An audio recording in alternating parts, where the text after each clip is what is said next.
So ayun po matagal tayong hindi nakapag-video, hindi ako nakapag-upload. So, pasensya na po sa mga nakasubscribe at sa followers ko. So ngayon po, nagdagdag ako ng isang battery Ito po ay CST Energy battery. Ito po. Huwag po kayong mag-alala kung lilito kayo kung CST Energy at Gentile yung bibilhin nyo. Kasi Gentile po talaga din ito. Naipakita ko na po ito sa dating video pero ipakikita ko na rin po mamaya yung sinasabi ko na ito ay Gentile din. So ganun pa rin po, napakaganda pa rin ng balot niya. May kasama siyang bolts and nuts para dun sa terminals. Tapos ayos pa rin po ang packaging niya. So ngayon ko lang po talaga to kukunin. So gagawin ko po dito ay dadaluhin ko na po siya kasi nakukulangan ako nito sa gabi. Sa araw naman walang problema kasi 200 watts yung panel ko. So pang emergency lang kasi sa bahay ito kumbaga hindi ko pa siya ginagamit pang 24 hours gaya ng ref. Pero susubukan ko na pag nakabili ako ng hybrid na 24 volts na yung gagamitin ko. Yung system ko gagawin ko ng 24 volts. So matatapo na to. Or pwede naman bumili ako ng isa pang ganito para dito sa 12 volts ko na setup. So kung mapansin nyo, tinanggal ko muna ito. Itong aking PowMR. Yan po, tinanggal ko muna ito. Kasi pinalitan ko muna nito. Ito naman pwede naman sa lithium to. May meron yang option Ang problema dito sa PowMR, MPPT naman siya. Ang problema dyan, hindi siya nagpo-float voltage, Hindi gaya nito, pag nag 14.4 ito, mag-i-stop siya sa 14.4. Ito, lumalabi siya. So kaya magdadagdag ako nito para hindi niya ma-reach hindi siya lumabis kasi ginagamit ko naman sa gabi. So yung 200 watts na panel naman, hindi kayang punuin itong dalawa. So yun yung naging solusyon ko, kaya nagdagdag ako nito. Hindi niya kayang punuin, pero at least hindi siya overcharge. Hindi kasi makontrol nito, mas maganda pa ito sa totoo lang. So sa susunod naman bibili pa ako ng hybrid, siguro Samdon, ano pa nga yung isa, may nakita akong maganda yung feedback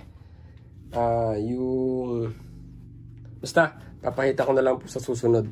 So ang mangyayari niyan ipaparallel ko muna yan kasi 12 volts pa rin yung system ko.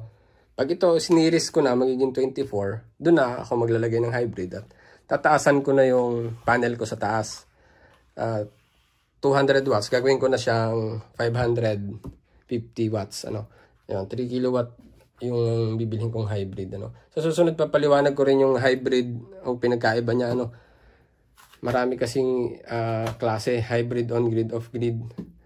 So, yung po kasing hybrid, ang maganda doon, habang nag-charge sa panel, pag naubusan ka or pwede ring sabay na sa outlet, kumbaga sa provider sa amin or Meco yung provider namin. So ganun ngayon ang gagawin ko, kasi hindi ko pwedeng iparallel ito kaagad kasi hindi pa ito full charge. Ito full charge na to. Ito muna yung ikakabit ko dito.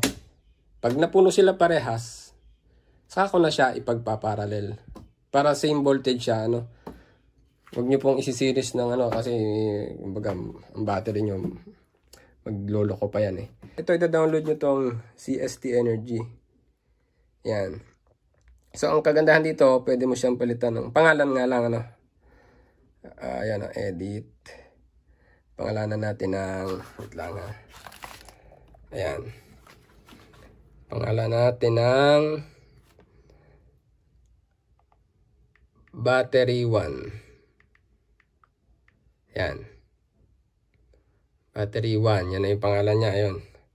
So, para hindi malito, battery 2 yung isa. Ito yung luma pa rin itong nakakabit na to. Ayan. I-on nyo muna yung Bluetooth nyo. Hindi siya magkoconnect pag hindi nakakonect. Sorry.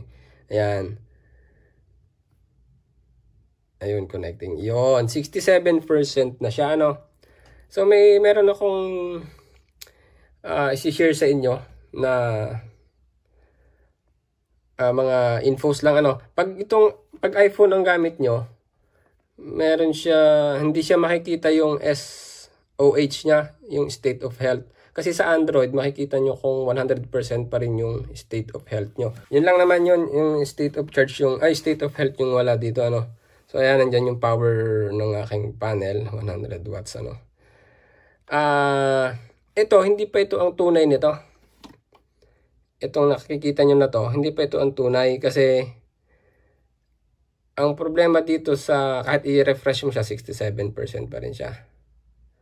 Yan, 67% pa rin.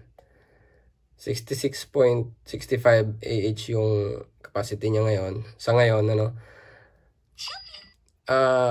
Ang ibig ko pong sabihin, mag-download din po kayo nitong Xiaoxiang BMS at JBD BMS. Ano, ito po i-share ko lang ha.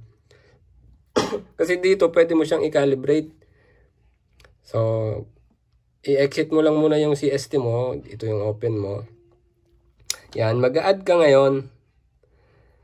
So, ang i-add mo ngayon ay itong BAT1. Kasi ito yung battery 1 na, yan. Yan yung luma. Ayan, 67 din, ano. Pero, kapag yan ay, inano mo dito sa parameters, sa settings, ito pala, hindi pala kita. Yan, di ba po ay, yan, di ba naka-real time kayo na ganyan.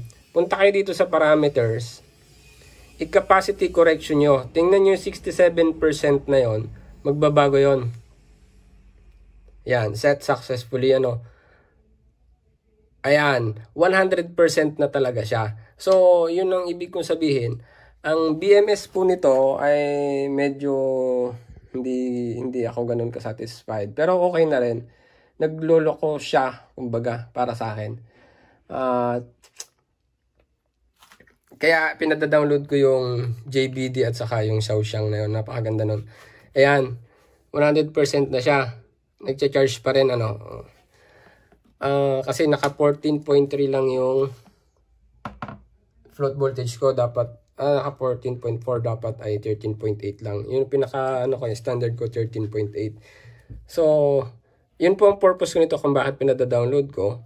Sa pangalawa naman, exit nyo yan exit nyo, exit, yan. Dito sa Xiaoxiang, ayan, allow mo lang yan, allow. Tapos, itong BAT1 ulit, ano, kasi ito yung inad natin, yan. Ang maganda naman dito sa application na ito, mada-download nyo po yan ha. Pag kinilik nyo po ito, ayan, command success, magbabalance itong mga to. Ang nangyari kasi, balance na siya, ano, dati hindi yan balance. So, try natin yung isa. Ngayon ay ito. Dito muna tayo sa CST Energy, ano. Mag-a-add tayo ngayon, battery 2. Add a device. Yan. Alin dito yon? CST Energy. Ito, 6B96. Sa ulo ko kasi, ano. I-add ko siya. Success. Ayun. Ito yon. Ano muna natin. Baguhin muna natin yung pangalan niya. Edit. Ayan. Battery 2 na to. Okay. Ayan, para hindi tayo nalilito.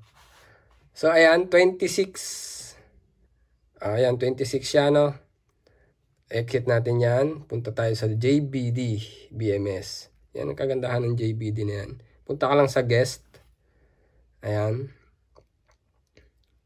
Uy, hindi yan. Battery 1 yan. Sorry. Pag-add ka ulit ng device. Ito na yan. Ito ba yun? Ayun, 26. Ayun na nga. Subukan natin i-parameter, i-capacity correction. Close capacity correction. So, baka yun na rin yun kasi naset ko na yan parang kahapon. Ayun, nagbago pa rin. 24 na lang siya. Yun ang tunay na capacity ngayon niya. Yun yung voltage niya ngayon. 13.09. So, tingnan natin ngayon dito sa Xiaoxiang. Ito yun. Kasi yung BAT1. Ayan, nakakonect na tayo. Tingnan natin ngayon yung... Ayan, no? Hindi siya balanse. Kita nyo? May 274 siya, no? Command success. Ayan. Ayun. Oh, nagbabalance na siya. Kita nyo? Tumakbo. Ayan, ano? Ayan. Lalo na kapag, nung nakaraan itong isang battery ko, hindi siya talaga balanse. Ang laki ng diferensya. Pero dahil dito sa application na ito, na-balance ko siya.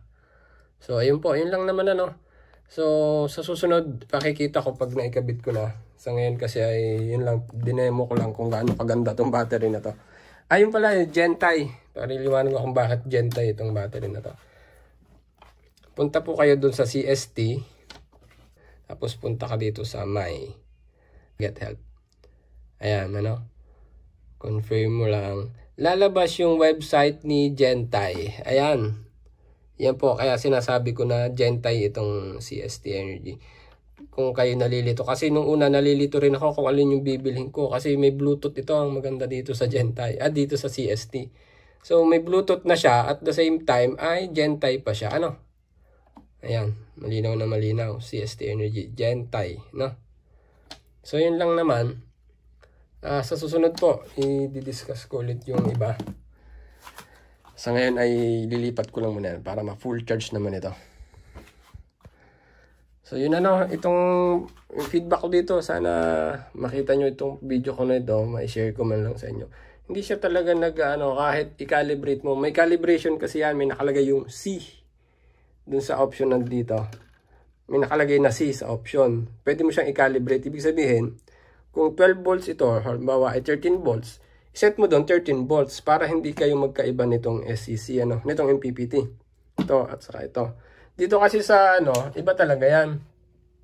Kasi ginagamit mo yan kumbaga at naka 13 siya, 'di ba? Kasi ito yung actual na voltage. Pero ito yung running kasi kumbaga sa sasakyan kung nakakapag troubleshoot kayo ng battery ng sasakyan nyo, magigess yung sinasabi ko. Basta running yung battery, iba ang voltage niya. Pag pinatay mo yung mga appliance, saka lang siya So, yun lang po muna. At salamat po. So, ito po, mabibili nyo sa Shopee. Lalagay ko po yung link sa baba. Lalagay ko po yung link sa baba, at least po doon sa link na yun na inilagay ko ay sure na doon ko binili ito. Kumbaga, pwede na rin nating sabihin trusted kasi sa experience ko ay okay naman siya. Saka legit yung seller, kasi doon sa official store ako bumibili nito. Nandiyan po sa baba, ilalagay ko. So, ayun po, maraming salamat po.